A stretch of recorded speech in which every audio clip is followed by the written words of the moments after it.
I work at a gas station in rural Pennsylvania. It's a boring job, but it's pretty easy and it pays all right. A few weeks ago, this new guy started. I'll call him Jeremy. Jeremy is weird. He's about 25 or 26, and he hardly speaks, but he's got the creepiest laugh I've ever heard. My boss and I have both noticed this, but it's never been a problem, so there's not much we can do about it. Customers have never complained about him, and he's always done his job fairly well. Up until a few weeks ago, anyway, that's when things started going missing. Employee theft can be a problem at any business that sells consumer goods, and there's only one person working at a time at this gas station. It's a pretty small place. About 2 weeks ago, my boss started noticing that we were short on motor oil. At first, it was a few containers at a time, then entire shelves and boxes from the back room. Pretty soon entire shipments would be gone the day after we got them, and it would always be right after Jeremy's shifts. My boss has checked the security camera tapes from every single night he worked, but he could never catch him in the act. Jeremy would lock up at closing, then the motor oil would be gone the next day. My boss usually takes the tapes home with him to try and catch Jeremy stealing, but his daughter had a softball game last night, so he asked me to watch the tape for him.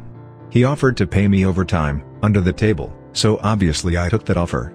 There are 3 cameras, so he gave me 3 different tapes to check. I figured it would be a long night, but I'm trying to save up for vacation, so I really needed the money. I took the tapes home, popped them in an old VCR and sat back. 2 days ago, the last time he worked, Jeremy started at 4 p.m. Everything seemed pretty normal at first. He counted up his drawer, switched off with a girl who was working before him, and waited for a customer. The first person who came in was Mrs. Templeton. The timestamp on the video read 4:03, a regular. She picked up her cigarettes and a newspaper, and paid with a 20. Nothing unusual there. The next customer was some local guy named Ron. He drives a motorcycle, usually comes in every few days. He filled up his tank, got a bag of beef jerky, paid with his credit card, and then left. Next was some guy with a cowboy hat. I'd never seen him before, but we get plenty of strangers passing through, just like at any gas station. He got $40 worth of diesel fuel, paid with a $100 bill, and went on his way. I sat back inside. The only thing more boring than doing this job is watching someone else do it. My boss's offer was enough to keep me watching though, so I left the tape on. Everything seemed pretty normal. I had a feeling that if Jeremy was stealing motor oil, he knew we were suspicious of him by now. I didn't expect him to be dumb enough to let us catch him on camera. Things stayed boring and routine until about 5 o'clock. At 5:03, Mrs. Templeton came back in. She must have forgotten something. But she didn't. She bought the same pack of cigarettes as before, and the same newspaper. She paid with another 20. That's odd, I thought, but then again, she's a little absent-minded.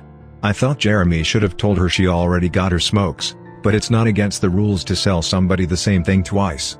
That's when Ron came in again. He bought another tank of gas, for his motorcycle again. I later checked the outdoor camera because I thought maybe he had another car he wanted to fill up, and the same pack of beef jerky. He paid with his credit card again. No big deal, I figured this was just a weird coincidence. Mrs. Templeton is forgetful and Ron probably owns more than one Harley. That's when the guy in the cowboy hat came back in. I felt a chill run down my spine. Don't get diesel, don't get diesel, I found myself whispering to my empty living room, but he did. He got $40 worth of diesel fuel and paid with another $100 bill. Every move he made was identical to his first visit, right down to the way he scratched his nose before he walked out. Either this guy is rich, owns a lot of trucks, and just moved into town, or something really bizarre was happening. I kept watching. Every customer for the next hour was the same as before. Every single one. I was seriously freaked out, and then at 6:03, Mrs. Templeton walked back in. She bought her cigarettes and newspaper again, and paid with a 20 again. I thought I was going to lose it. I only watched another half hour before I started fast-forwarding through the rest. It was all the same. Every customer would come in at the exact same times, exactly 1 hour apart. Now I know what you're thinking. That sneaky motherfucker Jeremy had messed with the tapes. He had run a loop of his first hour of business over and over.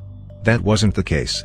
There are windows around the cash register area that the camera covers, and I watched the sunlight fade as time ran on. Jeremy's routine didn't loop over, he swept, mopped, restocked, and did all his duties exactly how you would expect. But the same customers kept coming in. I was panicking at this point. Something was seriously wrong with what I was seeing, and I had no explanation for it. I skipped ahead to when he locked up and walked out to his car. He hadn't stolen anything, but I kept watching, just to make sure. I fast-forwarded one last time, to about midnight. At exactly 12:03, out of nowhere, Jeremy's face pops up on camera. I don't mean he moved his head into view, I mean that 1 second the store was empty, the next second his face was all I could see. He wasn't looking at the camera, he was looking at me, I was sure of it. I screamed and fumbled for the remote. By the time I grabbed it, he was gone, just as soon as he had left. One frame he was there, the next he wasn't.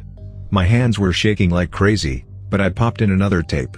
The other indoor camera shows the back area, by the cash register, and I would be able to see how he got up to put his face in the camera like that. I skipped ahead to 12:03, but there was nothing. I would have been able to see him standing on a chair or something on this tape, but he wasn't there. I didn't see him enter the store at all after he left. It's like he wasn't really there. He doesn't know the security code, and no alarms were triggered that night after he locked up. What I did see, however, was that at 12:03, the motor oil vanished off the shelf. All of it. Same as Jeremy's face, 1 second it was there and the next it wasn't. I turned that tape off and went to bed, but I didn't get a wink of sleep. My body is exhausted right now, but my mind is racing. That tape was undoubtedly the creepiest, most disturbing thing I've ever seen in my life. I work in a few hours.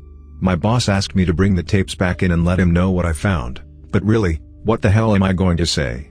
Jeremy works the night shift tonight, directly after me, and the plan is for my boss to come in just before I leave and confront him with me, as I'm supposed to be the one who caught him stealing. I have no idea what I'm going to do. I suppose I'll have to show my boss the tapes, but I don't want to watch them with him. I never want to see something like that again. I can't get the image of Jeremy just smiling directly into the camera out of my mind. It was the creepiest look I've ever seen on another human being's face. Anyway, I'm gonna try again to get some last-minute sleep before I have to go in and deal with this. I'll let you guys know what happens. Update, 2:49 p.m. My boss just finished watching the last of the tapes. I told him what to expect, but you really can't prepare someone for something like that. He's scared shitless, I still am too, and Jeremy is due to come in at 4. We've got a little over an hour to get our shit together, but neither one of us knows what to say to him. Is he just a fucked up guy who likes to steal motor oil and scare the shit out of people? Or is he something else? I don't know if this is crazy, but does anyone think he could have anything to do with the time loop? My boss said he never noticed anything like that in the other tapes, but the way he popped up in this one made me think he knew I would be watching. It's like he wanted me to see what he could do. Like he was showing off or something. The way he smiled into the camera was like a little kid showing you a sandcastle they just built or something. I don't know, I probably sound crazy. I sure feel the part. I'm going to talk to my boss some more. We have to calm ourselves down and figure out how to handle this. I'll update again tonight, but I have a really bad feeling about how this is going to play out. Update, 4:33 p.m, no sign of Jeremy. Tried calling him, but his phone has been disconnected. We're calling the police. Update, 5:33 p.m, no sign of Jeremy. Tried calling him, but his phone has been disconnected. We're calling the police. Update, 6:33 p.m, no sign of Jeremy. Tried calling him, but his phone has been disconnected. We're calling the police. Update, 7:33 p.m, no sign of Jeremy. Tried calling him, but his phone has been disconnected. We're calling the police. Update, 8:33 p.m, no sign of Jeremy. Tried calling him, but his phone has been disconnected. We're calling the police. Update, 10:58 p.m. Holy shit. Holy shit, holy shit, holy shit. I just got home and saw my previous updates. Things make less sense now than ever. Here's what I can tell you. I went to work, Jeremy never showed up, my boss and I decided to call the police, as you're well aware. When I picked up the phone to call, though, the sun went out. I shit you not, that's what I thought happened. Apparently I blacked out for exactly 5 hours, because when I looked at the clock, it was 9:33. I think I got stuck in Jeremy's time loop, and then I snapped out of it at the exact point I blacked out, if that makes sense. But that's when things got really weird. My boss was right next to me when I blacked out, ready to corroborate my story to the cops. When I came to, the phone was in my hand, but it was dead. Not even a dial tone. My boss was still right there, but he wasn't moving. He was standing up, but frozen. I looked at the clock again, and it wasn't moving. The second hand was stuck on the 12. It was 9:33 exactly. The clock on the register, computer screen, wasn't moving either. My phone was frozen. There was even a customer at the register, waiting for my boss to get him cigarettes. I'm betting that would have been his 5th pack of the day. I got the fuck out of there. Didn't lock up, didn't turn the lights out, and sorry guys, I didn't grab the security tapes to upload on the internet. Believe me, that was the last thing on my mind. The gas station is on a major highway, and cars were parked all along it, except they weren't parked, they were frozen. The people inside were sitting still as wax statues. I got in my car and prayed that it would start. Thankfully it did. About halfway home, time started up again. The static from the radio turned into music, like it's supposed to be, and from what I could tell by listening to the host talk in between songs, no one noticed the time freeze, or whatever it was. I was the only one. Well, I'm sure Jeremy noticed as well. I still have no clue where he is or what he's doing. I'm hiding in my room and calling the police again in the morning. I don't know if I ever got through to them before, or if I did, whether they took me seriously. I'm scared for my life at this point. I'll update tomorrow, if I can. Final update, 10:33 a.m. I finally fell asleep last night around 4. I have no idea how I did it, I guess exhaustion finally got the best of me. This morning, I woke up to my phone ringing. It was my boss. He'd been calling me since about 6. He woke up one time, turned back on last night and immediately called the cops. They came by to see what was wrong and he told them everything. The police around here are all small-time guys, they were more concerned with the missing motor oil than anything, but my boss figured he would take it, as long as he had their attention. They decided to go looking for Jeremy. We keep all our employees' applications on file, and since Jeremy just started working here, his was easy to find.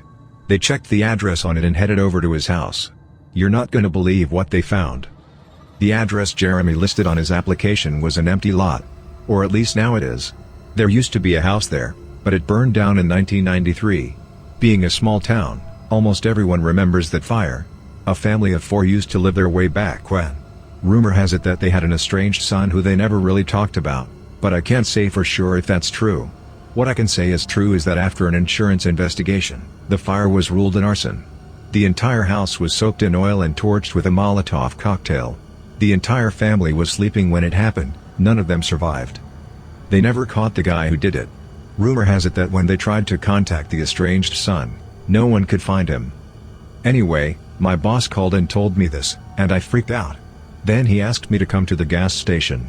"What are you, crazy?" I said, but he assured me that the cops were there with him. Then he dropped a bomb. The FBI were also in town and they were going to talk to me one way or another, so I might as well come in. It was about 7:15, and I wanted to go back to bed, but I figured I wouldn't be able to sleep much more anyway, so I went down. 4 men in suits greeted me and told me to have a seat. We went over everything 2 or 3 times until they got all the details down. I told them about Jeremy, the security tape, last night at work. Everything. Finally, after I finished, one of the agents said, "Oh Christ, we've got another one on our hands." Then they made me sign a bunch of papers saying I wouldn't tell anyone about what happened, so I can't say much more. I might be breaking the law just by posting this. So now I'm home. I'm not sure what to do with myself. That agent's words when I told him the story are going to haunt me for the rest of my life. Anyway, I've got to go. I have some errands to run today, and then I have to go into work to pick up some tapes.